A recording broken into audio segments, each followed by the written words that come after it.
And there we go. Cassidy McKinney. It's good seeing you. It's so good to see you, Ryan. How's everything? How's life? Life is incredible. Like you said, I can't believe it's been 5 years since those gym days. Have definitely, I definitely see myself as a completely different person than those days for sure.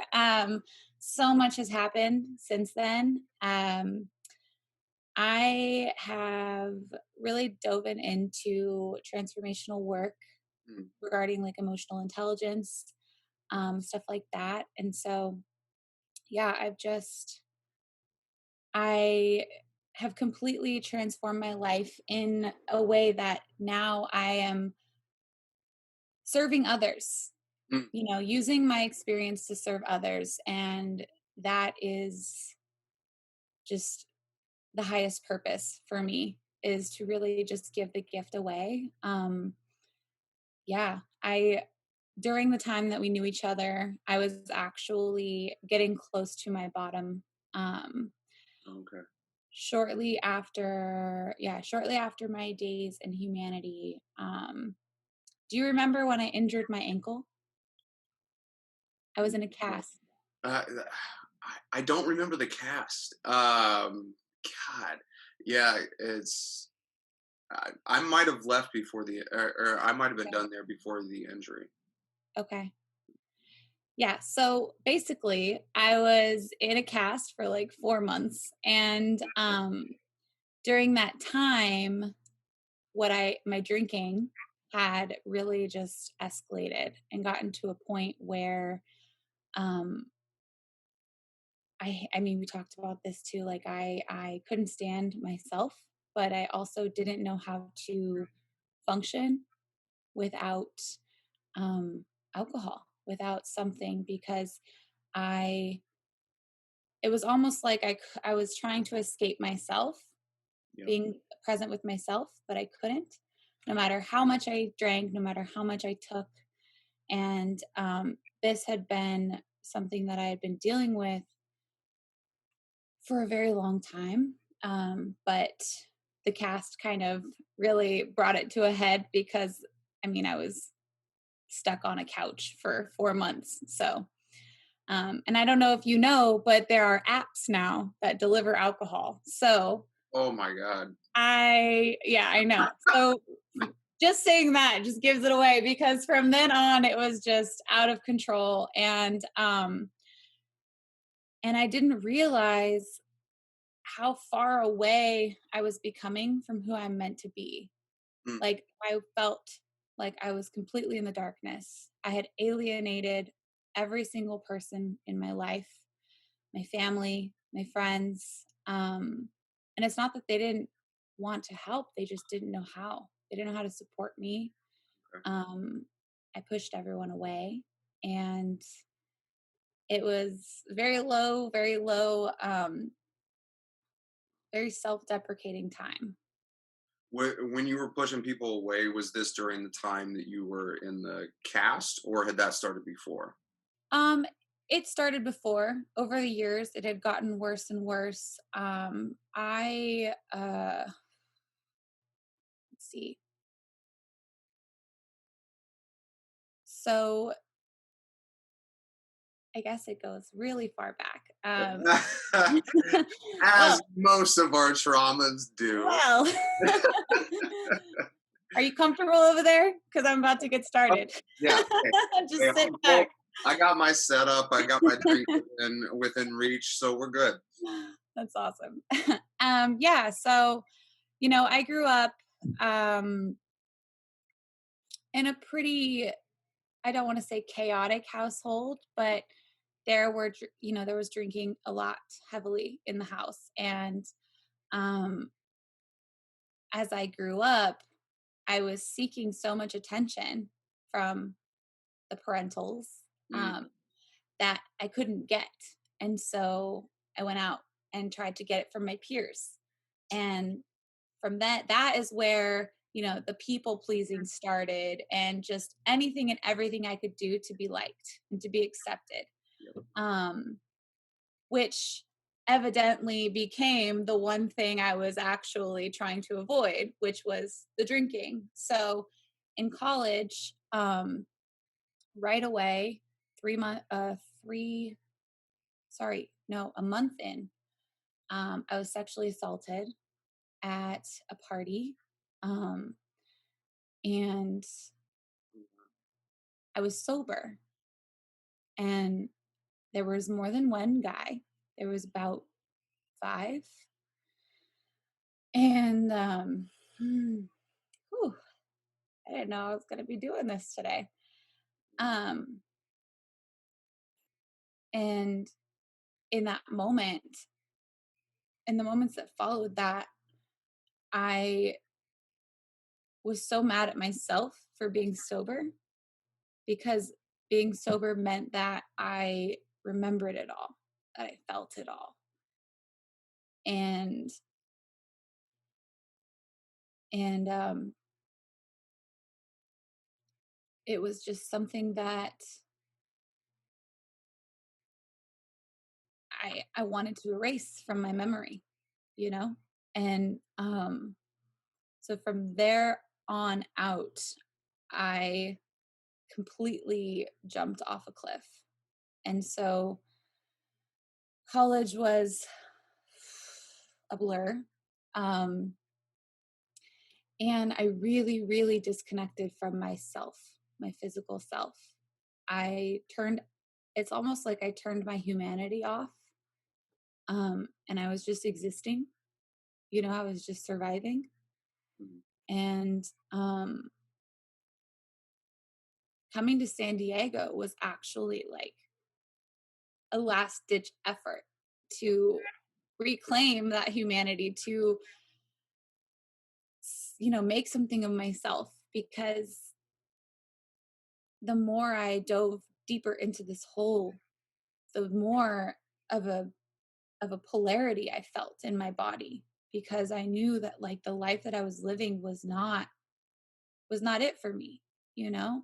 Um and so fast forward to the cast, probably the best thing that ever happened to me, because um the cast allowed me to find my rock bottom, and um once that happened, I didn't there was no other choice but to ask for help and to swallow up all of the pride, and you know and receive support. And that's when I found AA. I got sober the beginning of January of 2018. Um, but I did not know that the rule was you can't smoke pot. So I was quote unquote sober. And then once I realized that, which I probably knew, but my ego was like, no, you're good. You can keep doing that. Um, Once I found that out, my legit sobriety date is February 13th, 2018. Okay. Um, and 2018 became probably one of the hardest years of my life. Ooh. Working the 12 steps, I found a group of women who saved my life. And like, that's not even an exaggeration, because the shape that I was in, I didn't know how to survive life with alcohol, because I obviously wasn't, but I didn't know how to survive life without alcohol. Like, what do you do when you don't drink? Right. When you've done that your whole life, like when Right. not your whole life, but like when you've got to a point where it's like, well, this is how I cope. This is what we do. Mhm. Like, we go out, we get fucked up, we party, we do this thing. Yeah. And I had zero self-worth. Yeah. So I used alcohol as my to do anything, Yeah. to do anything that required some sliver of courage. Right. And so, it was like a mourning process I went through with it. Like, I literally felt like I was saying goodbye to my best friend, because that's what it had become. Yeah. And so, um, yeah, I mean, Alcoholics Anonymous, just obviously, I'm not going to name drop, but my sponsor and the women that were there for me, Mm. um, I will forever be grateful to, because I was I was not the person that you're looking at today. Yeah. I was so broken, and Mm. I was so tired, and I was so just I was at my wit's end, and then I started doing the steps, Mhm. and the steps were really powerful because once I admitted the problem, all of a sudden, like, everything started to become available to me because I finally surrendered to it, Mm. and it's like that resistance that I had forever was creating more of the same, problem. Yep. What we resist persists. And so I was just going back and forth for years until finally the moment I just looked at myself in the mirror and was like, this is a problem. You get to deal with it. And like turning my life over to a power greater than me was probably not probably, that was the best decision I ever made. Um, and, the amends process, like making amends with people in my life, true amends, because there were the morning afters when I was like, oh, sorry for, wrecking the car, or sorry for waking up in jail, or sorry for blah, blah, blah. Yeah. Like, no, true, like authentic, deep apologies. Yeah. And I had never cleaned up my life like that before. I had too much pride. And so that really opened the door for my relationships in my life. And it's like a second chance. Mhm. Um, and so, yeah, I mean, I I started to find myself joyful again, and I started to feel full. Yeah. I hadn't felt full. I felt so empty for so long, and it was finally I was feeling like warm and tingly, and like all the feels were coming back. I wasn't numbing them out anymore. And so it was just a really powerful year. And then I became addicted to growth. I was like, wow, like, okay, this brought me back to baseline. Now I'm a quote unquote normal human again. Like, what do I get to do next? What's next for me? And that's when a couple friends who are also in recovery came to me with um, a personal development leadership program, which is what I did last year. And it all focuses on emotional intelligence. Mm. And that shook me to my core. Like, so I 100%, let's see, I started it March of last year. I 100% am a completely new human because of Mm. it. And it's not even that I'm a different person. Yeah. I've just gained access to parts of me that I never knew were there. And I never thought, like, I never even thought was possible. Like, Right? I feel like I've accessed like this inner child within me that just wants to play. And yeah, and it was like all from a place of discovering everything that I thought to be true about myself that was not actually factual, right? All of the stories that I've created throughout my past to prevent me from growing. Uh, Like, you're not good enough, you'll never be good enough, you're not worthy, blah, blah, blah, blah, blah, blah, blah. Like, those stories go on forever.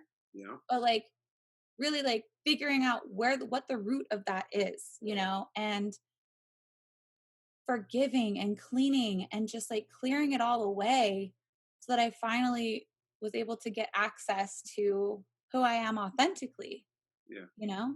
And the people that I attract into my life today are are people that are aligned with my vision, that, practice what they preach, Yeah. that focus out.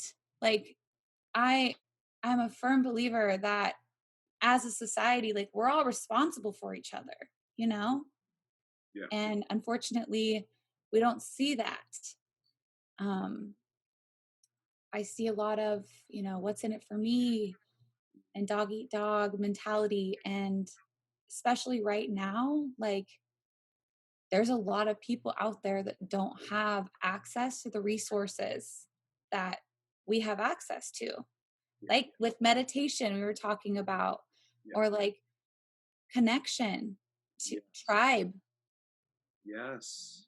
And so I have really like wanted to, or not wanted, I've really taken it upon myself lately to just really, really focus out in a way that I never have before, meaning getting uncomfortable and just putting myself out there. But Going on I just Facebook really, lives, going on podcasts. I know. There's a first for everything, but without discomfort, there is no growth, right? I talked about that on the live. Yeah, so, growth does not happen in the comfort zone. And Mhm. so I get to keep stretching outside and beyond of what I've known, what Mhm. is safe for me. To let people know that, whether it's my story that supports them, whether it's, emotional intelligence tools, like whatever it is, we get to work together as a community. Um, and whoever I get to be to do that, that, that's my purpose, is just being in service. The, I don't, I have such immense gratitude for everything that I have in my life, the people, the places, the things. I mean, the things are there, but I didn't get here solely because of me. I got here because people supported me and loved me enough to guide me out of the darkness and, you know, be the fire under my, can I cuss? Yeah. Yeah. Go for Being it. the fire under my ass, when that's not even really cussing, but I'm a teacher, okay? Being the fire under my ass to like be the best version of myself. And so we get to do that for each other. Yeah. Like, ugh, Yeah. got me all worked up over here. Support is a crazy thing. When you're talking about support, like I've I've looked at that differently in my past than I look at it now. Like I feel like in the past I looked at support as this thing of you've got to do something. Like you've got to physically do something to be able to show your support, and support is different in to everybody because like support is whatever the person needs. It's whatever the person is going through. They might just need somebody to sit with them and watch a TV show. They might need to vent. They might need to go on a hike. They might need some sort of guidance when it comes to writing or a meditation or something like that. So, you know, Yeah, we don't have to burden ourselves with trying to figure out what support looks like. We can just ask the person, like, yeah, what do you need to feel supported right now? And if I'm able to do that, I'll do that. totally. 100%. And I love to use the word support and not help, Yes. because to support someone is is being a version of yourself that serves them Mhm.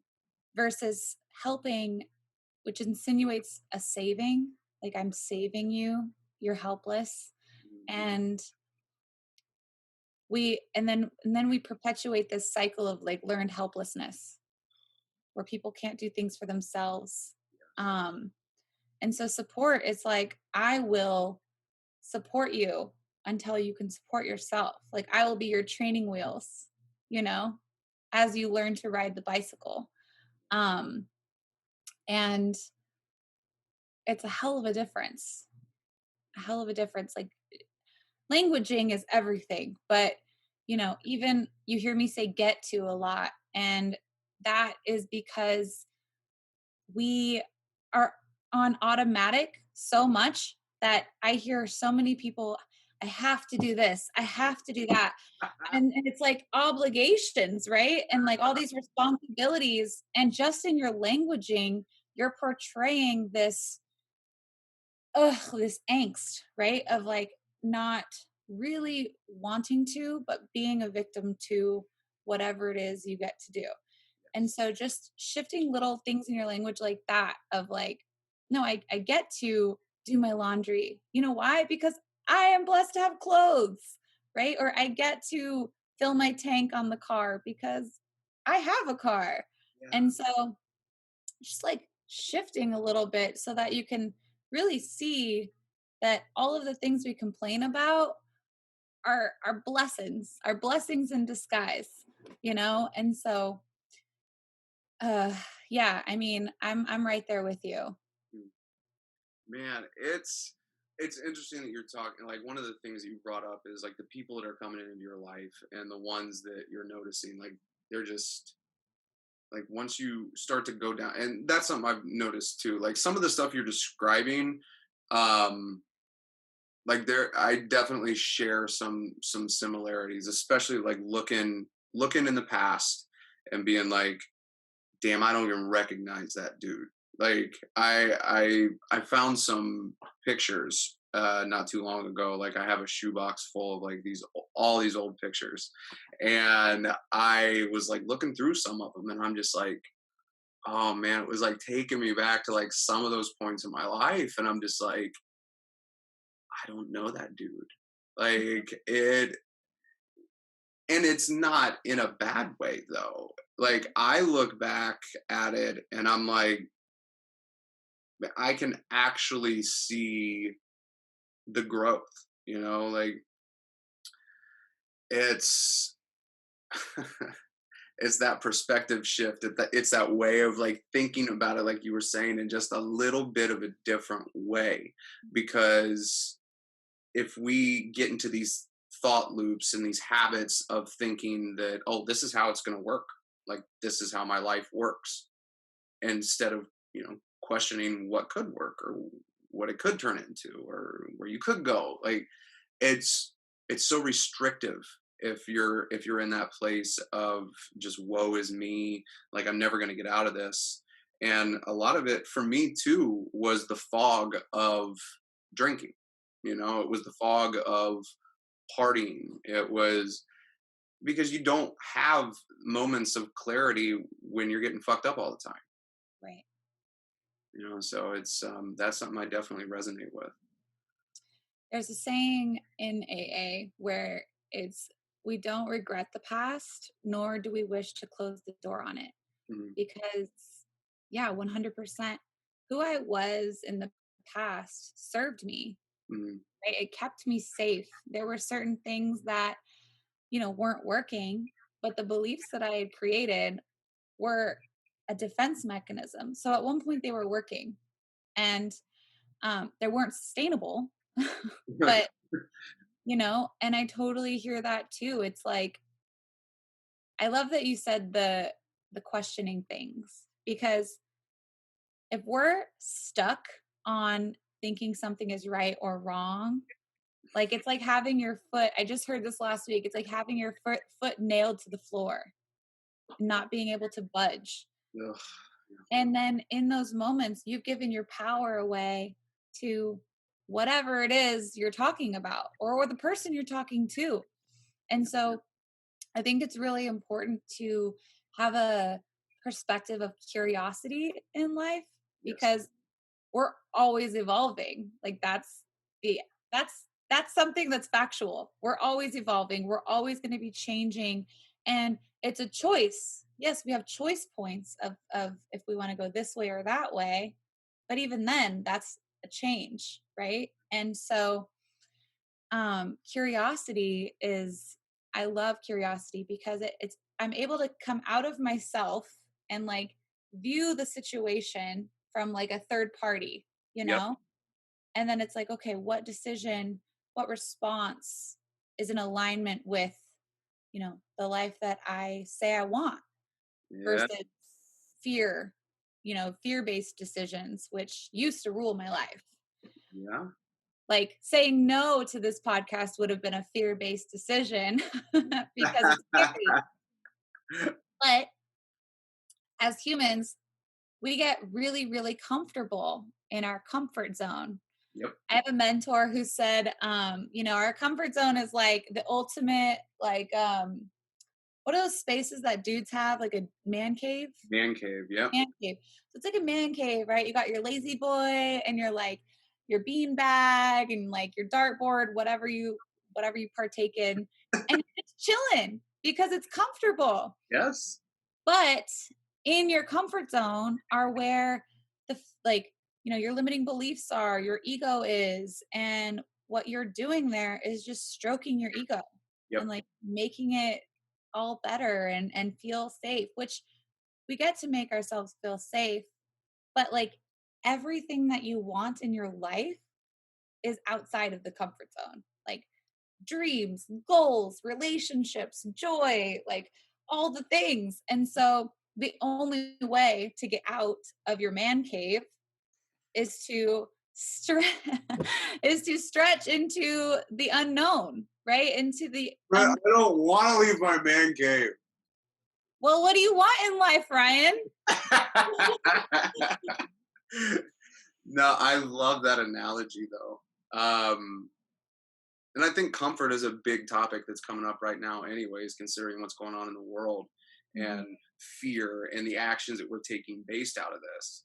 Um, we've definitely gone to a place of just overall comfort in society. The most comfy bed, the one that's you hit a button and it helps you sit up.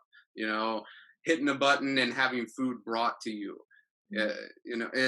it's creating this environment to where we don't really have to do much.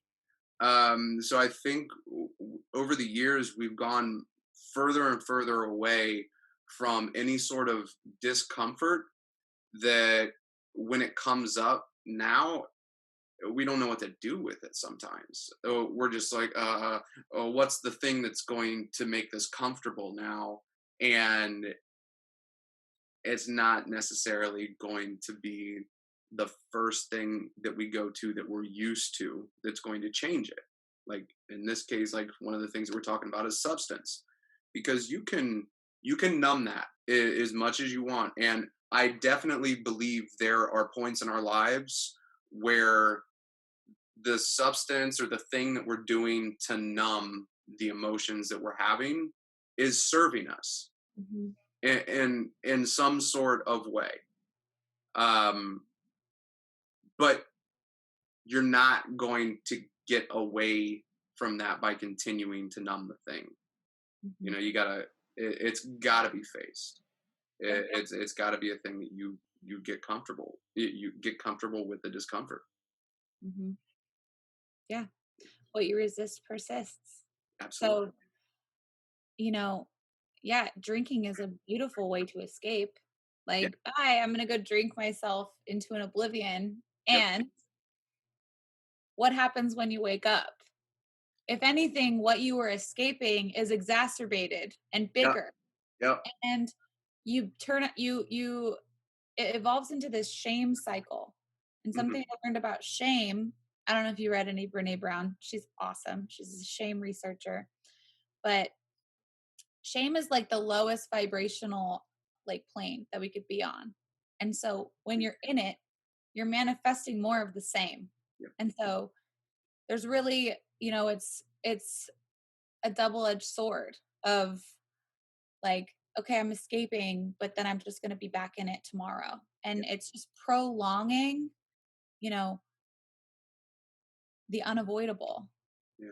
Um and yeah, like discomfort is so scary today. It And is. and especially now, like you're saying, like everyone's, at home and we're staying safe and also there's a rise in mental health issues right now, and and domestic violence, and Ah, people aren't talking about it because it's uncomfortable, right?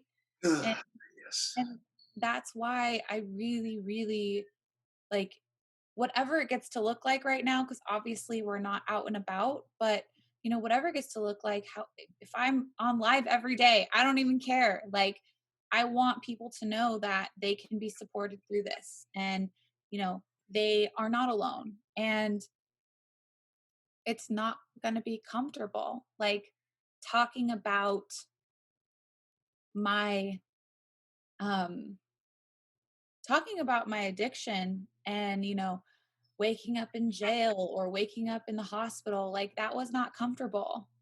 Mm, That was really hard. But the more we talk about it, the less power it has over us. yep. Yep. And so now I can own my story in a way that empowers other people versus being owned by my story. Right. And, you know, there were times when I felt like it was never going to end. Like, I was really questioning whether I should even continue on in this lifetime. And, you know, looking back, it's like, if there hadn't been that one phone call at that one time on that one day, like, who knows what would have happened. But at the end of the day, like, human connection is all we have, Yeah. especially right now, everything's been taken away. Yep. So, like, again, it's our responsibility to look out for each other. And my experience of our society right now is that we just aren't. And Yes. I don't know I don't know what the answer is. I don't know what the, like, magical formula is, but it's definitely getting uncomfortable Mhm. is going to be the prerequisite for healing, and bringing people together. I think it's more of this. Like Yeah. I think it's more of just like anybody who's watching this, you don't have to record and put out to the masses these types of talks. You can talk with people in your life that, and you can have in-depth discussions with people about stuff that's uncomfortable. Uh, That's the thing, Ryan. Real conversation, yeah. right? There's so many. I've had the same conversation with people, like, over and over. It's the, hey, how are you? I'm good. How are you? Okay, on to the next. But, like, I want to know what sets your soul on fire. You know, Mm, I yeah. want to know what your deepest dreams and desires are, and, like, your fears, and what holds you back and why. And, like, that is truly what makes a human, and I don't want to know how you are, because chances are you're just going to say you're fine, and you're not. I'm all right. Come on. Can't complain. Everyone knows that when a girl says she's fine, she's not really fine, right? So, Oh man. gotta dig a little deeper. Yeah. Yeah. Yeah. Um, But yeah, totally. Just having these conversations, I love that. Well, one of the things I'd like to take it back to, and thank you for sharing what you shared. And I'm sorry that that happened to you in college. That's beyond shitty. Did you know the people that did it? I knew of them. Okay. I didn't know them personally. Okay. Um, yeah, I did a lot of therapy regarding this specific event, but ultimately I have found that forgiveness has been what sets me free. Yeah. Um, I could hold on to the resentment Mm, and hold on to the toxic feelings that it brings me. Um, but ultimately that's holding me back, and again, that's giving my power away to something that happened 10 years ago. yeah. Um, Did that? I know you were talking about like I can only imagine, and I'm assuming this, but I would assume that that 100% played into drinking and partying and trying to avoid the fact that it happened in the first place. Yeah. So I actually didn't tell anyone until years after college. Okay. Um, and so not only was I trying to forget that it had happened, but I was keeping it bottled up inside Mhm. and I didn't want anyone to know because I created a story that, you know, it was my fault somehow Shit. um, that I deserved it. Um, and so that was the way that I carried myself for the remainder of my years there. I completely disrespected my body, myself, my spirit.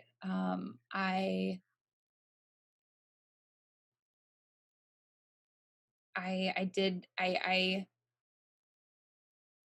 have I have a couple of friends from college that have stayed with me. I was just in her wedding last year actually. That she knew me right before this had happened. And she knew that who I was showing up as wasn't who I am. Um, but yeah, I just escaped. Like that's all college was escape, escape, escape, like avoid, avoid, um, completely just yeah, I was a mess. I God, if only my mom knew the full story of what college looked like. But I completely lost myself. Like I didn't know who I was. And I was searching and searching and using drugs and alcohol and, you know, and it was, and I would get into these conversations of everyone can handle it. Like, why can't I? Like, why does this keep happening to me? And it was a woe me, right? And I would wake up in jail or I would wake up in the hospital with staples in my head. And it was but I would somehow like make excuses for that. I'm like, well, that just happens to college kids. No, that doesn't actually happen to college kids. Like, and so I I was really, really depressed. Which I chose to continue drinking. You know, I chose to as my um uh what's the word? Like prescription to that, if you will, was maybe it'll be better this time. Maybe it'll be better this time. Maybe I'll be better this time. And I would get into like psychedelics and be like, well, maybe I'll just trip out of it. and I tripped, but definitely didn't trip out of anything. And yeah, and it was just the way that I was carrying myself was reflected back at me. Yeah. Like it was like my surroundings were a mirror for how I saw myself. Um and it wasn't that pretty of a sight, you know, like the people that I wanted to be in relationship with refused because of the way that I was carrying myself and what I was doing to myself. Um, and then the people that I was attracting into my life, I, I look back and I can't believe it, but I can because that's you know the life I was living, and it just it was just so dark. Like Yeah. that's the main thing I remember is just wishing that it would end. It felt like Groundhog Day, you know? Oh yes. Yeah, Oh my god, yeah. Like it's like those times where you're waking up and you're just like, here again. yeah. you're in this same shitty feeling that I've been in for the past, I don't know how many weekends or nights or whatever. Yeah. Man, when you're saying like you woke up in jail, you woke up in the hospital, are these nights that you actually just were like straight up blackout, like you don't remember, and then you legit woke up and you were like, where the fuck am I? Yeah. So, two of them were. Two of them were I guess I was with a roommate of mine and I had fallen when we were downtown, and I woke up in the ER with staples in my head. And um and I remember I actually woke up in jail 3 days before my college graduation, and I had scrapes on my face, and my parents and my family, everyone comes up for graduation, Oh and no. I had scrapes all over my face. And I remember, like, I just straight up lied. I was like, I got in a bike accident because UC Santa Barbara, if you've been there, it's bike central. Everyone bikes everywhere. And so it was believable, Mhm. um, until my mom got a letter from Santa Barbara County Sheriff's Office. And Oh, shit. like, it was in the fall. I was already in grad school. And so that was that. But yeah, and so um they were from blackouts. One of them I actually had been roofied. Um Jesus. so given the alternative, I was actually okay to wake up in jail. Um because, you know, the alternative is not. Um and so I yeah, I was just running. I ran, like, running away from myself a lot in college. And then, you know, I kept moving, right? So, like, I would graduate college and I moved back home. I'm like, okay, fresh start. It's going to be better. But then it wasn't better. I go figure, right? That the problem was actually within me.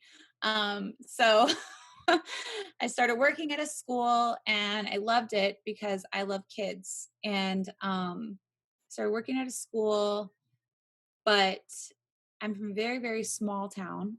And um, so I couldn't party anonymously like I could in the past. Um, Ugh. right away, I got in with, you know, a crowd that I probably shouldn't have. Um, I was not going home to my parents' house at all because they were my parents and I'm 21 and you can't tell me what to do. Yep. Um, but meanwhile, I was ruining my life. I was really, really underweight. I had developed a serious problem with um, cocaine and alcohol combined. So I was eating nothing, you know. Gotta prolong the night, right? Right, and it also minimizes your drunk, right? So, like, Exactly. You I'm can drink drunk. more and be coherent. Like that was my Exactly. experience with cocaine and drinking. I was just like, what? Huh? I know. It's like a formula, like, for success. Yeah. I look back and I'm like, shit, that's not a good thing. No, Like I'm not gonna say I never had fun doing it, but at the same time, like that recipe is not one you can sustain. no. Especially when you have anxiety, such as myself, Oh God. No. because everyone would fall asleep, and Right. You're sitting there like I'm just like, "So should I clean?" Like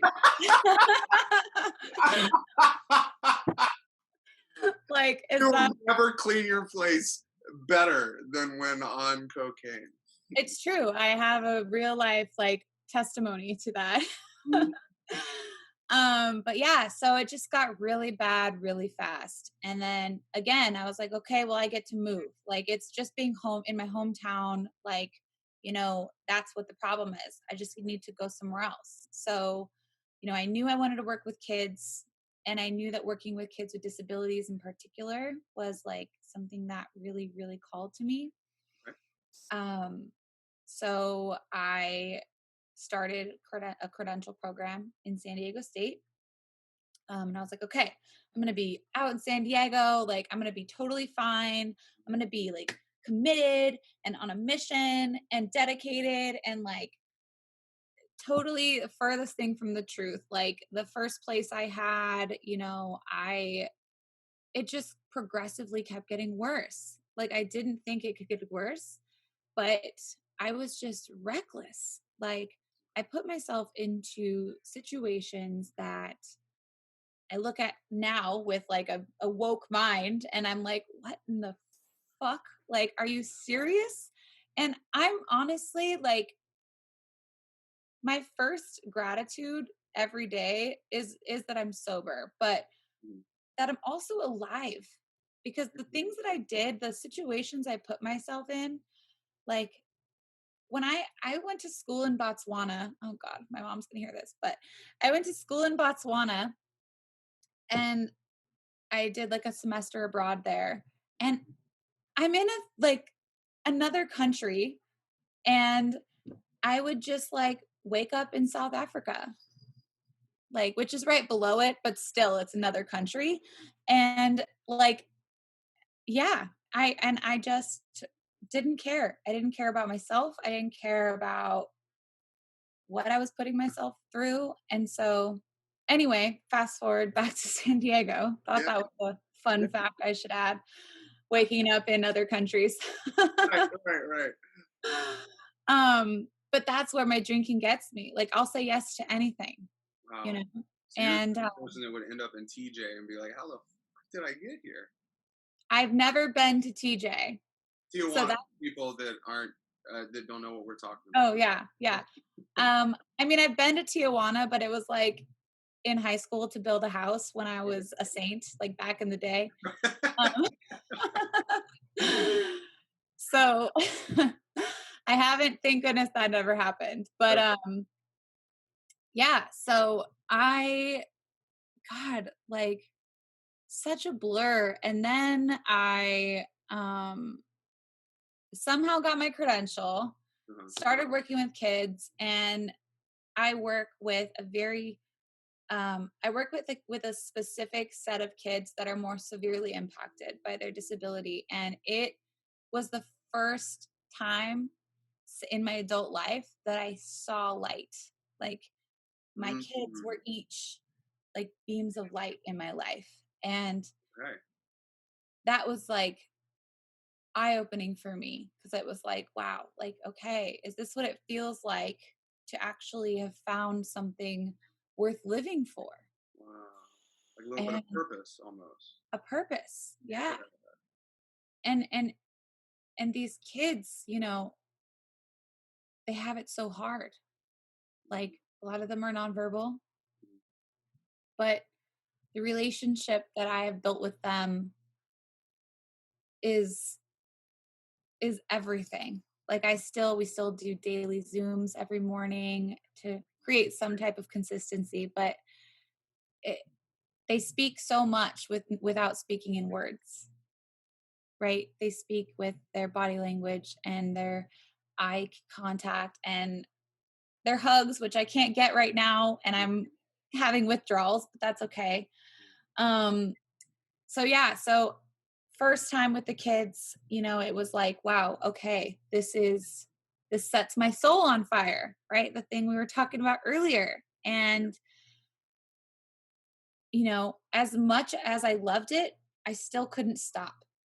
Mm-hmm. And so I had a great idea, Ryan. You know Okay. what that was? Break your ankle. No. Oh, we're not there yet. Okay. Okay. We'll get there. I'm going to get my master's, Ah. because if I get my master's, then I'll be a functional drinker, and all of my problems will go away because I'll be smart. Mm. I'll have all of the intelligence I need, and I will just outsmart the alcohol. Also, right? with going through extra schooling or certification or anything that can be stressful like that, it's common to be like, man, I really need that glass of wine. Well, It's that's a great afterthought. I didn't think about that. So yes, it in fact, and I was teaching full time as well. So teaching full time, night school for my master's, and somehow also a full time alcoholic. I never, I never drank at school. So that's good. that is one line I never crossed. I never had alcohol before during school. I never crossed those two worlds. Thank God. Um, but it doesn't mean I wasn't fiending until I got off so that I could, you know, get right, quote unquote, Yeah. get my head right. And and then it was awful because I kept waking up for this job that I knew I loved, but I was growing a resentment inside of me for it because it couldn't allow me to I had to be sober. I had to be like in this space of state of mind that I was really uncomfortable being in. Um, Your foot was still nailed to the floor. yes. Ugh, yes, my foot was still nailed to the floor.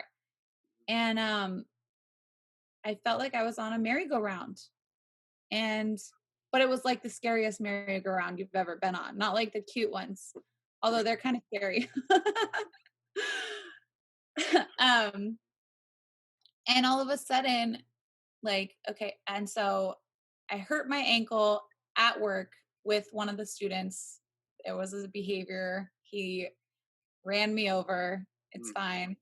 And so that was like the breaking point. Um see what I did there?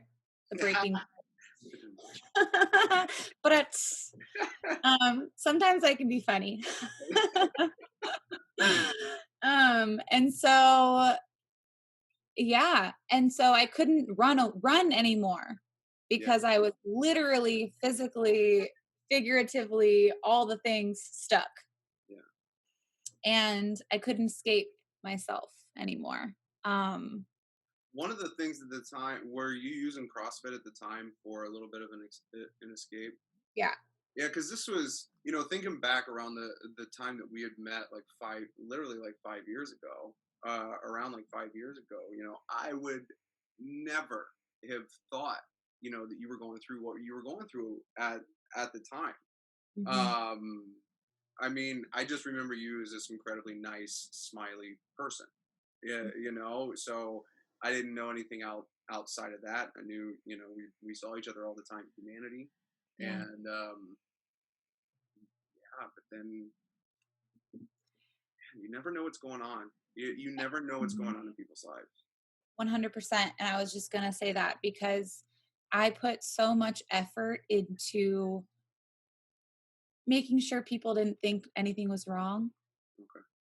that, you know, but meanwhile, on the inside, I was like completely falling apart. Yeah. And, you know, I I'm very addictive with everything. So with CrossFit, I was like all or nothing, Yeah. and I'm like doing the competitions, like all the things. Um, but it was, yeah, it was completely a distractor. It was um something to fill the void inside of me. Maybe if I'm a crossfitter, I'll be good enough, right? Or maybe if I'm strong enough, like I'll be, I don't know, liked by whomever. um and so seeing how I carried myself then, it's crazy to me because yeah, I get people feedback like you that are like, "Oh my god, you were so like bubbly and cheerful and like jolly and all the things." And that was so false. Like it was so fake. And it may have felt genuine like in the moment. Like I love people. I've always loved people. So Yeah. being around people is where I feel most comfortable. Yeah. Um but I was hurting. I was hurting so badly inside. And So that's like something I think about now when I'm reaching out to people, because you never know. You really truly never know unless you have those deep conversations with people. Yeah. Because I didn't trust anyone. I Mhm. didn't think anyone wanted to help me, wanted to support me. Like, why? Yeah. You know? And so, It's hard to trust anyone with that kind of stuff if you're not in a place where you even trust yourself. exactly. Because like I've been there too, where I'm just like, I don't know what the fuck I need. Like because I didn't know me very well. Mhm. So how was I supposed to even ask for? I don't even know what's wrong. Right. It's Yeah. a very confusing place to be. Mhm. Yeah. 100%. And, in the last couple years, it's funny because everything that I was escaping from was all in here. But everything that I was also trying to obtain was also in here. Yep.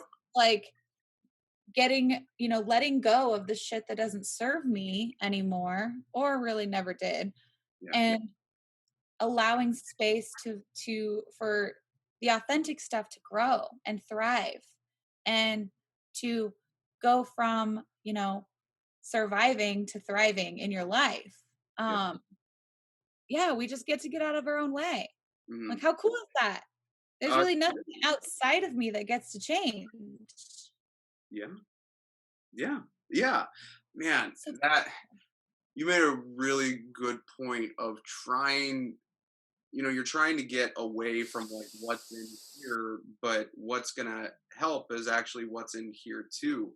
And mhm, it's a process. It's a process that if you're going to go through growth, if you're in a place where you're not happy, you don't know yourself, you're struggling, you you some of the stuff that we're talking about is resonating with you. It's a process to get yeah, to the other side, and it's a frustrating process because it's filled with ups and downs.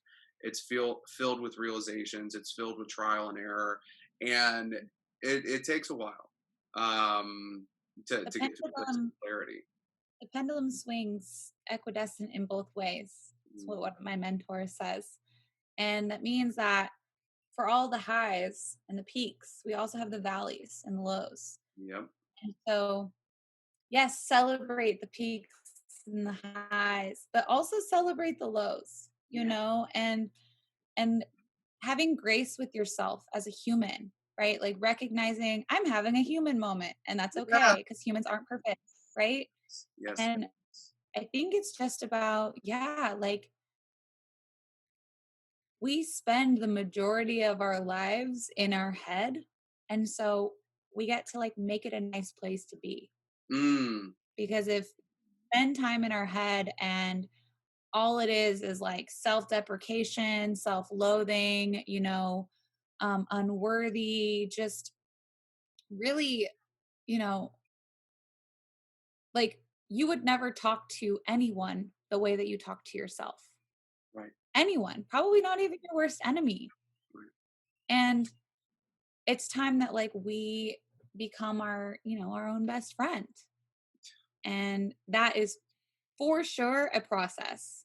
Yes. Because if you told me that like 5 years ago, I would have been like, fuck you, you're Yeah. insane. Like, that's not gonna happen. Like, we're supposed to be our biggest critic, right? Isn't that a saying? Yeah. But like, gonna be your best friend, if you're not gonna love you, then others can't love you. And you only have, what was it? You can only love other people at the capacity at which you love yourself. Yes. Yep. This is And so, yeah. like an epiphany that I had based off of some information that I was researching and trying to figure out, and it it clicked for me after a while that it's like, and I got this from Dr. Jordan Peterson, and it's like if you don't you got to figure yourself out first. before you can take on the world. Like one of his analogies is clean your room. Like if you, how do you expect to criticize the world or do anything in the world when you don't even have yourself right, you know? And that, because we get taught, like, I don't know if it's necessarily like a black and white, like this is what you do, but I think we pick up over the years that for us to feel validated and to feel good about ourselves, we have to ignore what we want in service of others. And that has created a shitstorm of confusion, because if we aren't in a place where we feel good in our own skin and we have some sort of clarity, we're not, we're not in the fog, or if we are in the fog in that moment, like how are we supposed to help anybody else, like if we can't even help ourselves? There's a reason they say put your own oxygen mask on first. Yes, yes, that should be an analogy for a lot of things. Everything. Yeah. Yeah. And they actually, I mean, we say it a lot in our coaching because it's so true. Like when you are a natural born supporter, people's instinct is to serve other people, and a lot of the time at the expense of their own happiness or contentment. And what you're really doing is just being a martyr, Yes. you Oh know? God, yes. Yeah. So like, yes, focus out, yes, give and be in contribution, but you get to be filling your own cup. And what you're giving is just from Yeah. the overflow from the cup. So like visualize a cup with a saucer and like you're giving from the saucer, right? Yeah. Because it's overflowing. I like the analogy. That's cool. That's a good one. Yeah, because people, they're like, well, my cup's so empty. I'm defeated. I'm depleted. I don't have anything to give. And it's like, you know, you get to fill your own cup and you get to create um structure to be in the process of like give and receive, Hmm. because it's a cycle, and for me, focusing out is what fills my cup. So like these kinds of conversations, like I feel like I'm going to go work out after this because I'm so like pumped up and excited, just like this is what it's all about. And it's really hard to see that when you're stuck and you're alone and you're dark in the darkness and you don't feel like there's any solutions or answers. And if that is you, like, call somebody. Oh my You're God. not a burden, because I know for so long I never I never wanted to reach out because my problems weren't worth it. My problems weren't big enough to bother somebody else with, and I felt like a burden. And so, you know, like if we are going to support each other as like a universal society, like we get to reach out and connect with each other in ways that we haven't yet, because the way we were living before wasn't working, clearly. It was not. And so we're not that different. Uh, Like, as much as the powers that be like to say that we are, like, we're really not that different. At the end of the day, all humans want is connection, love, belonging, yep. and we're able to give that to each other regardless of how you feel about he who shall not be named. Right. Yeah. Like we No. don't. We make it more difficult than what it needs to be. Hmm. Uh, it supporting other people, connecting with other people, being there for other human beings doesn't mean you have to do everything that other human being does. It doesn't mean you have to change everything about your life. It it just means don't be a dick to people. Like Wait, just what? right. I mean, that's, I feel like that should No. be an attitude that most people take out, but we we're confused. We're confused by our emotions. We're confused by the things that have happened in our life and how they're playing out into our daily interactions. And it's difficult to figure out how to not be confused. And Yep. when it after you after you had the after you messed up your ankle, what was what was the timeline like between when you got that taken away and you had to be on the couch up until like you made the decision to go to AA?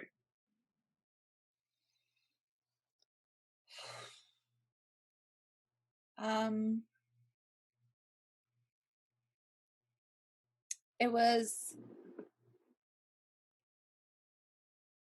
getting, you mentioned something about, being a human being, Uh-huh. and all of the doing was taken away from me. I couldn't do anything anymore. Yeah. So, I had been a human doing for so long, with like my avoidance and my tasks and my to-do list, and having that taken away, I was really forced to just be, Mhm. and Mhm. um be with myself, and be um really be in the like moment of, you know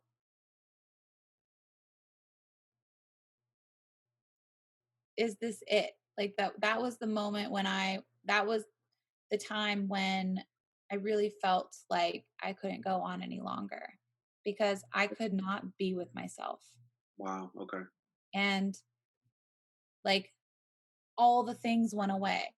All my distractions, all my kids, because I was out of work for during this time, all of my friends, all of my family, and it was just me with me Yep.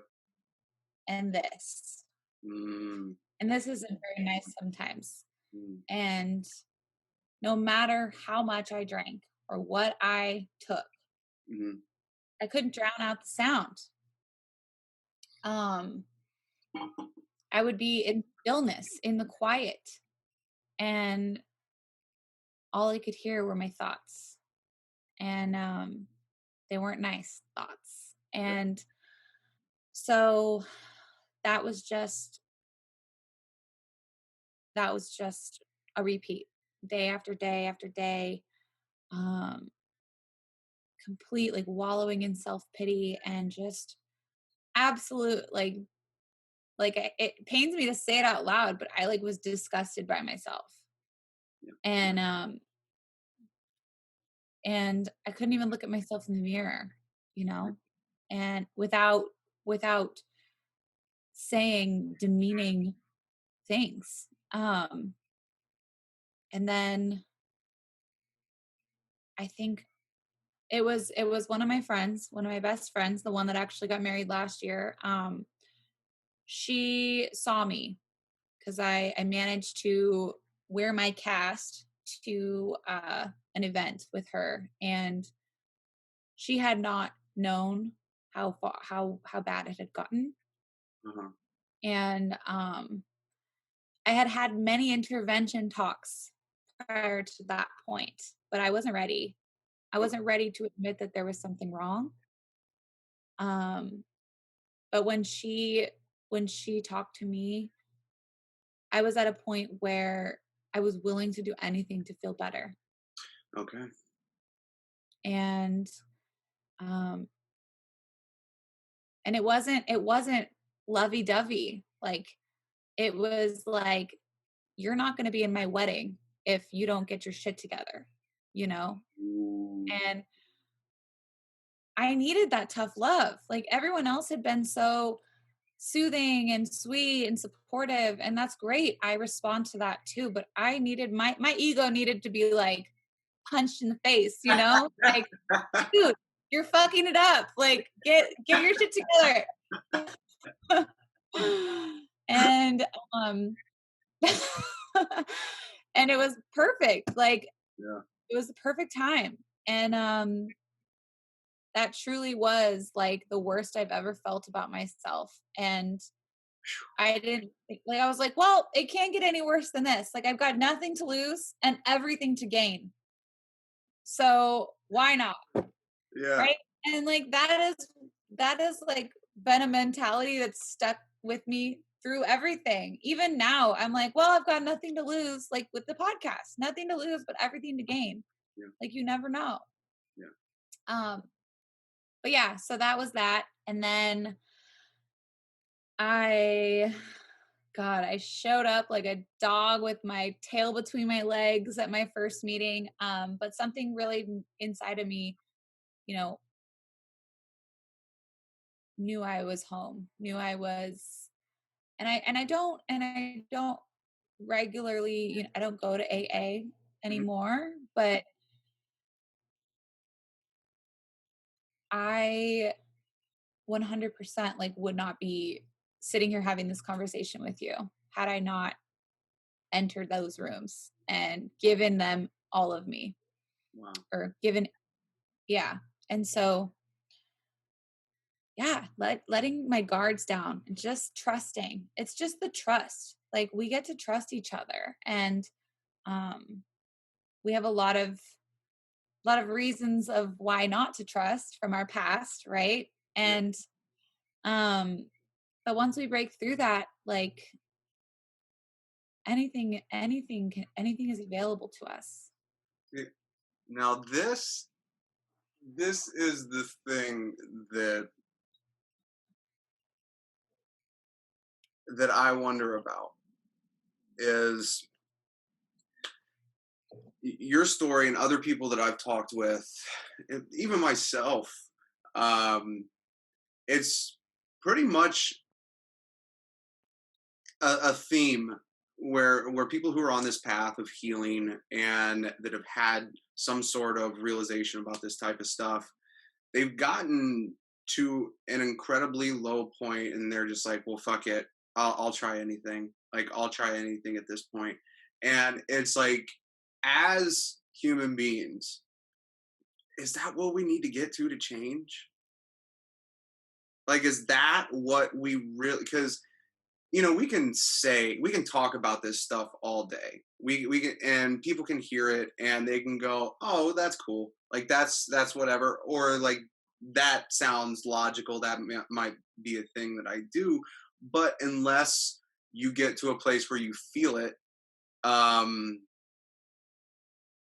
the change isn't necessarily going to happen, because we have to be the ones to do it. The individual has to be the one to do it. Nobody. It's not a book that's going to do it. It's not an event that's going to do it. You can have all the epiphanies in the world, but if it's not something that we're doing ourselves, it's not going to get done. It's just an idea. Right. Um, so it's like, man, are we? Do we have to get to a point where we're just so freaking low that A, we notice it, and B, we start to go a different path because of it? Like, what is that? Yeah, I mean, I hear you. Humans love the illusion of control. Yeah. It has to be my idea, okay? Yeah. Um, but for me, I mean, my example was common, but but not the majority, right? Like not everyone has to have this addiction that they're, you know, getting free of. Right. But I do see a lot of value in like a collective transformation of like our society, because Yeah. you know this individualistic way of living doesn't work. Like humans are tribal beings. Like if you look back in history, like we grew up in tribes and communities, and it was all for one for all, and now it's not like that. And I would love, love, love, love, love, love more than anything for every human to see the value in transformation and elevating their consciousness to really have that mindfulness of seeing like how their past has created who they are, and being able to choose, now how they want to show up based on who they are authentically, not the stories they've created. Right. And in my experience, with talking to people about it and really like diving deep with them, Mm, it's kind of like um creating imagery of like what their ideal life would look like, mhm, what their level 10 life would look like if mhm, fears were not running the show. If mm, if they had their dreams come true, like paint a picture of that. yeah. And how badly do you want that? Because it's not um impossible to get, you Right. know? It's Right. there, but You you sorry. get to do the work. Yeah. Go ahead. No, I was just gonna say, have you done like an exercise or anything before where you've like wrote out a potential perfect day or something that you wanted and then have already achieved it? Yeah. Yeah. Okay. First step in like manifesting. I know that I don't want to get too woo woo, but like the law of attraction is like, Yeah. it will happen. I mean, just writing about it isn't going to call it into my life, but like if I am envisioning my purpose, spreading love and compassion and unity everywhere I go, like leaving that imprint on people. Yeah. That's who I embody like in my life. And then that becomes a reality. And Yes. so if you think about your vision, think about your level 10 life, right? Like everything is not perfect because that's not real, but everything is excellent. Yeah. Everything is as you always dreamed it would be. Hmm. And from where you are now to that place is transformation. Like is, you know, doing the work. Yep. Um it doesn't just come. That's like the misconception about the law of attraction. Like you get to like meet yourself there. You Yeah. attract what you are, not what you want, Right. right? Yes. That is a major distinction. Yeah. Yeah. So I can't want a Tesla and be acting like a I don't want to put down anyone's cars, but I don't want to be acting like a Volkswagen. Like, Mm. I don't even know if that's a I should not have used cars. I am not a car person. I don't even know why I did that. I'm not a car person either, so I'm like, I don't know. That could be a thing. Sure. Maybe I don't know. Yeah. But I'm trying to just make the distinction like it's yeah, like it's like I hear people talk about the law of attraction and they're like, well, I'm just going to manifest this life of my dreams. Yeah, but you're not doing anything differently. Right. So you're going to be calling in the same of what you already have. Yeah. Yeah. The law of attraction. The law of attraction is another one of those tricky ones that yeah, the theory is there. It shows up. I've seen it show up in my own life. Um, but if you're only thinking about it in one way, Mhm. where it's like, oh yeah, this is just all the stuff that I want. I'm just going to be putting good thoughts about getting the car and the house and the job with the money and all this and that, but you do nothing on a But you have day-to-day to basis. believe it. Yes. You You can't have just to think believe it and not just want it. Like, yeah, it. it's there's a there's a very big distinction between those two. Mhm. And also, people don't realize that they're manifesting more of what they don't want Yep. through their thoughts. So for me, I've dealt with scarcity a lot in my life. Okay. Like not even just of money, scarcity of time, scarcity of relationships, like just not having enough, Yeah. right? And so clinging to the little bit that I have. Yeah. Um and with my like I want to be in cuz I'm like okay, I'm manifesting abundance. Like yes, abundance, but my inner thoughts are still, there's not enough. And so I continue to manifest a reality of not enoughness in my life based on these like subconscious thoughts. So if you don't do the work on the thoughts, nothing will change.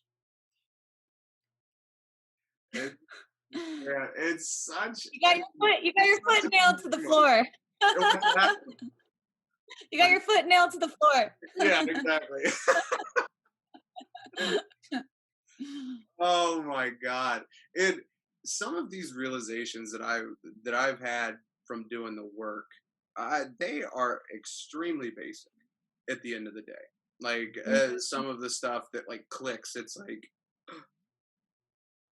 oh, that's all I got to do.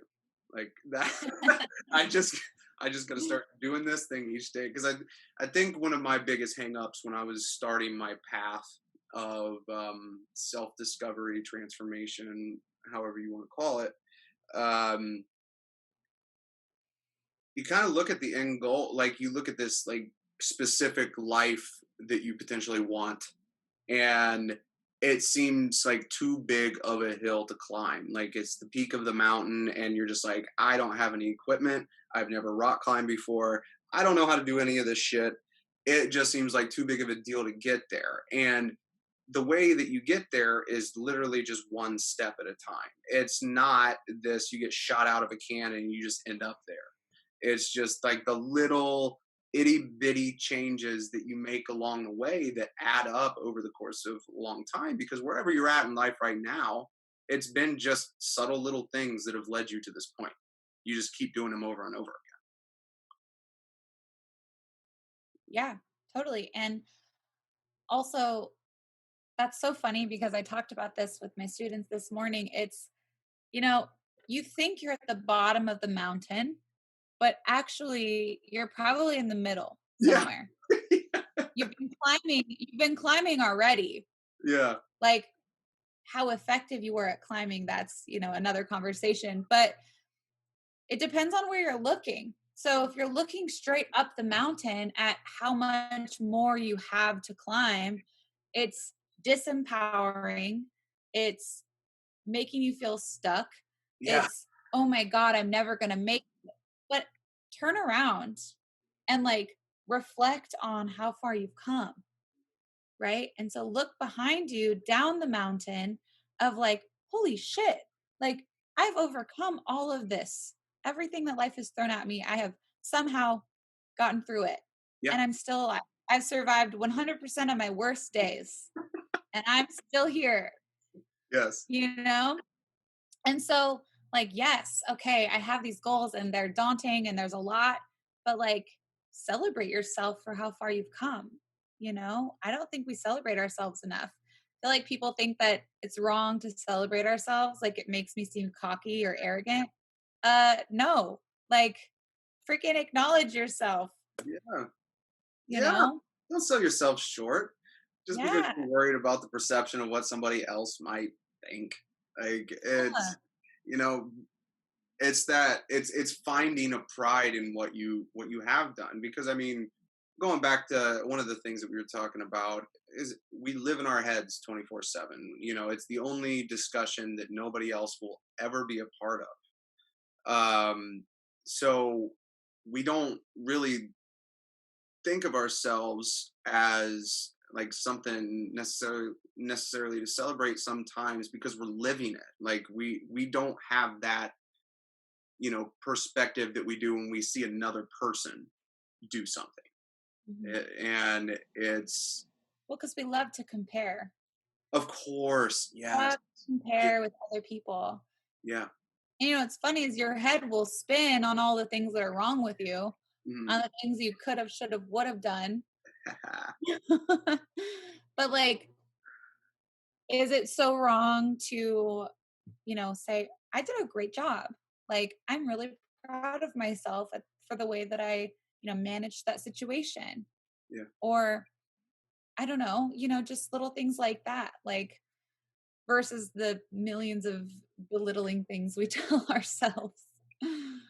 Yeah. Well, because this is is another one of those enigma things, but a lot of the patterns that we've built in are our responses and the way that we think about the interactions that we have on a daily basis, the things that come up, and it's just like how we view those things. Like that's some of the stuff that you gotta work on. So when the initial thought comes in about something, and you're like, I don't like that. It's working on that until the thought actually changes. The initial thought, that has been the craziest part about this for me, because when I first started doing this kind of stuff, I'm just like, I don't know if it's working. I have no idea. How the hell do you know if it's working or not? And when you have those little moments here and there where your response to something that you would have normally responded one way, that you didn't like, that you then became conscious of, that you were working to change, and then you feel that the response isn't the same that it used to be, that is when you're just like, holy shit, that's what it is. And it once you've experienced that, in my experience, it's like you can't you can't unlearn that. You can't not know that you can now do this. And that to me is like super exciting. Right. Right. Totally. And it's you change your thoughts, and you change your beliefs, and then you change your feelings, and then you change your actions, and so it works in like a linear way, but it isn't overnight, Yeah, right? You don't just wake up the next day and be like, oh my god, everything's better, the sun is shining, like the right. birds are singing. Yeah. But it's little by little, and the first step is the identification, like the awareness. Hmm. Okay, there's like this little story that comes up every time I talk to this person, and it's obviously not serving me. It's getting in the way. So, like, what's at the core of it? Yeah. And so, yeah, doing the work and like, what happened in your life to make it so that you respond that way? And then, forgiving that part or just letting it go. Yeah. And it sounds simple. I'm like making these little hand motions, like, just let it go away. But it's really not simple. But or let's say this, it's not easy, but it's simple. Yes. I Yeah. like that. Yeah. Yeah. Because it doesn't have to be hard. Hard is a choice. Like we can make things hard, or, we can just, yeah, like it's like it really doesn't involve, it's not rocket science. Yeah. But like you were saying, it's something that you can't just like force on people. Like, oh, so the way that you're showing up right now is actually like a manifestation of some trauma that you experienced as a kid that you never really healed from. So let's really dive into that. Like that's not really acceptable, nor is it going to open somebody up to, you know, the healing process, because if anything, they'll be like, well, screw you. Yeah. Well, especially if you don't even know what the fuck your trauma is. Yeah.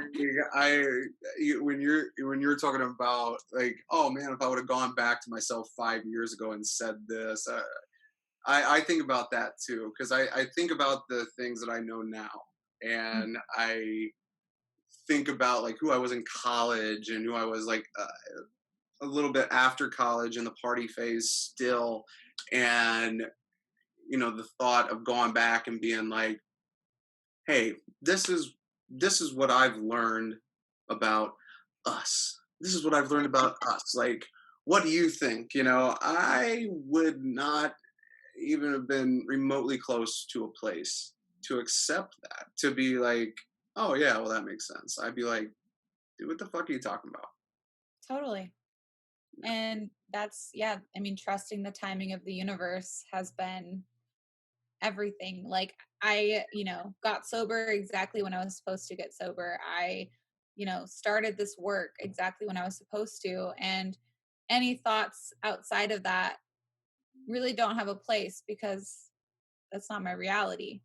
Right? Um, and so I actually did an exercise recently where I wrote a letter to my teenage self, and it Ooh, was really powerful. And so, if I was very awkward as a teenager, like very awkward, but you know, I was in that stage where I was seeking acceptance. I was seeking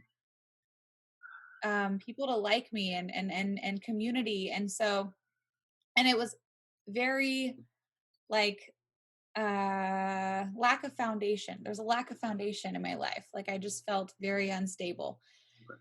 And so, yeah, I got to like write this beautiful like love letter to my teenage self, and it was really powerful. And so I actually was thinking of like writing a letter to myself at different stages in my life, and just seeing like what comes through for that, because obviously, yeah, I talk to my teenage self as I was in my teenage self. I'm not going to be like, you know, you're going to get sober and there's going to be transformation and like you're going to elevate your consciousness and like all these things. Like, Everything's gonna be no. fine. Don't worry. Yeah, exactly. Just like everything you need is within you, Yeah. um and it was really powerful. So Nice. I suggest like it's it's helpful, if there are things in your past that you've discovered that you are realizing are still holding you back, you still kind of have a tie to them, like be gentle with yourself and like write it out. Um right? Validating other points in your life that were never validated. Yeah, totally. Forgiving yourself in certain places where you never have. And forgiveness for me is everything. Forgiveness is the path to freedom. Man, you literally feel lighter when you Hmm. start to forgive. Like especially when you start to forgive you. Yep, 100%. It's like the outside it's brighter, you feel like you're standing up a little bit taller. You're like, this is I like this. I like the way this feels. Yeah. Yeah. Hmm. And that's 100%. that's a cool exercise though. I think I might have to do that. Yeah. And then end it with a very, very thorough, juicy, intimate love letter to yourself currently at your current state. Okay. So Like, write a letter to the person in your past, like your teenage self, and then end it with appreciation for where you are now, kind of. no, and then write a completely new love letter to Oh, yourself, you knew. I got to current Ryan. you. Okay. Um, there are days I wrote a love letter to myself. I actually probably will write a new one because it was from last year, but there's been days where, I'm experiencing the valley, right? I'm in the lows, Yep. and a like people supporting me helps. But right now, what we're going through, we're all alone, right? Physically speaking. Yeah. And having something to you, by you, is really powerful because all of those things are true. Yeah. And even though we don't believe them all of the time, it's a really, really great reminder to come back to. It's like coming home, to see like the things that I've written about myself. It's like, oh, yeah, I am all those things. Okay. I can manage this. I can handle the day. Yeah. Um, so love letters, they're amazing. So are mirror acknowledgments. I don't know if you've ever look at yourself in the mirror and acknowledged yourself, but they're powerful. Dead in the eyes too. Like that's the thing. Because I have been at points where it I didn't want to look at myself. I wasn't. It would have felt, and it did feel awkward to make eye contact with myself in the mirror. But Yeah. now I'm at a place where I can I could legit look in the mirror, make eye contact with myself, even not say anything sometimes. Like even just being just trying to be as present as possible, but that's a powerful thing too because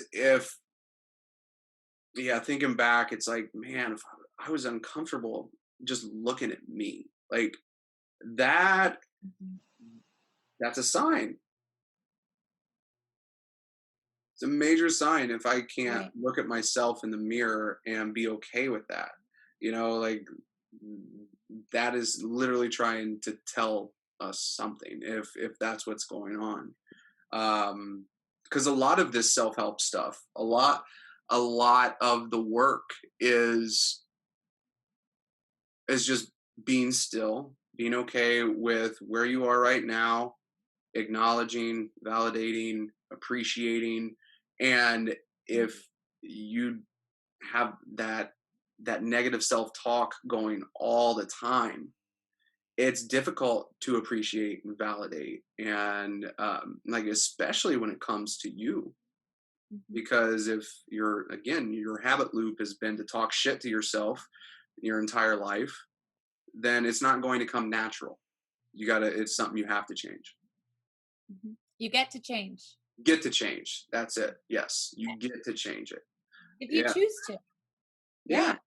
Because everybody's going at their own pace too. There's um, that's another part about this is just understanding other people's journeys. Because for some time during this path that I've been on, um, part of it has been understanding that other people go at their own pace. Mhm. Other people are going to be showing up in the world in the way that in whatever way that they are, and that's not up to me. Mhm. So knowing where I've come from, having that distinction between like, oh, if I would have gone back and talked to myself, and my younger self would have been like, well, fuck you, get the fuck out of here, you don't know what you're talking about. If somebody else says that to me, like, fuck you, you don't know what the fuck you're talking about, get out of here, I don't have to take that personal because I know I used to be Mhm. there. And And that's it's not about you. no, it's not. Complete projection of how they feel about themselves. Yeah, it Yeah, is. 100%. I'm a big advocate of self-compassion. Yeah. I love compassion in general, Uh, but self-compassion is where it's at because yeah, we get to be nicer to ourselves and recognize the humanity in us. yeah. Like no one is perfect and if you hold yourself to a standard that isn't really achievable, then you're always going to feel like you're falling short, right? And Yeah. so like celebrate your little wins, celebrate everything and be kind to yourself if it doesn't work out the way that you had hoped because that's part of like the experience of life, like it's not going to go the way we want. That's what life is. Right. Like what was it? Oh, I don't know if you've seen John Mulaney, but he's amazing and he's a comedian. He's awesome. But that's what it was. It's like, oh, you never know, you never know something might happen and you didn't know it was going to happen. And he's like, that's literally how life works. Like that's all of life in a nutshell in one sentence. Yes. And so it's like we are so heavy. Like we get like let's be lighter and playful and curious, right? Because I want to look back on my life and laugh at my silliness, my outrageousness, and know that I fully soaked it all up. We're worried so much and we're I don't know. You get to be more playful and compassionate. Yeah. It just opens up a whole new world. Yeah, It's just great. totally. Yeah. And we get to be in relationship with each other in a whole different way, you 100%. know? Um my bandwidth for hearing people complain has really gone down. I mean, I'll hold space for it, Yeah. but it's like I'm always wanting to reframe now. I'm just like, "Oh, but like let's look at the the plus side, or the positives, or the silver lining. Like, I don't know. I feel like so much energy is spent on what's not working and what's the lack of Yes. versus and what can be, you know? Like, look at the news, for example. So, yeah, Not, yeah. Lots of things get to shift, Ryan. yeah, absolutely. Yeah, man. Well, I think this is probably around a good time to start wrapping this thing up. What do you think? Oh no. There you are. Okay. Oh, did I go away? I don't know what happened. Uh, well, yeah, I was just saying we can start wrapping this thing up. I think. Is there, unless there's anything else that you wanted to touch on for this one, anything else that you wanted to share? Um, yeah, we got. Um, yeah, I mean, I don't know. I feel like I blacked out during a lot of this. So I don't really know what we talked about and what we didn't. Don't worry, it was a healthy blackout. I didn't Yeah, take any substances. you're not waking up in the hospital. You're not waking up in jail. Yeah, Like I am that's a good. completely healthy. There you go. Uh, um, no, just that, you know, we're never done growing. We're always going to be growing and evolving. And I just, I want to invite everyone to be curious and playful and connect with each other because we're all we've got, you know, everything else is temporary. yeah, Even we are temporary. yeah, 100. But, um, but yeah, like more fun, more lightness. So that's all I got. I feel like I talked about everything I could think of. Hey, I Yeah. appreciate it. Thank you. Thank you so much for sharing. Yeah, these it's not always the easiest thing to talk about past events, and I think stories like yours people can resonate with, and see that it is possible to have a different path, to have a different story, to have a different way of talking to yourself, and it's powerful because I mean, hearing how you're explaining your quality of life now to where it used to be, it's like night and day. Mhm.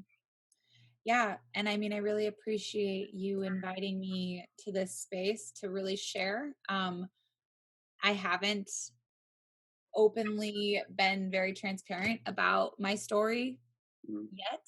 And so I actually, moving forward, I really want to start like letting people know. I mean, I don't want to like just run around and be like, "Hey everyone, I was an addict," like, all these things, but like just for that part, like me being nervous about this podcast, remembering that it's not about me.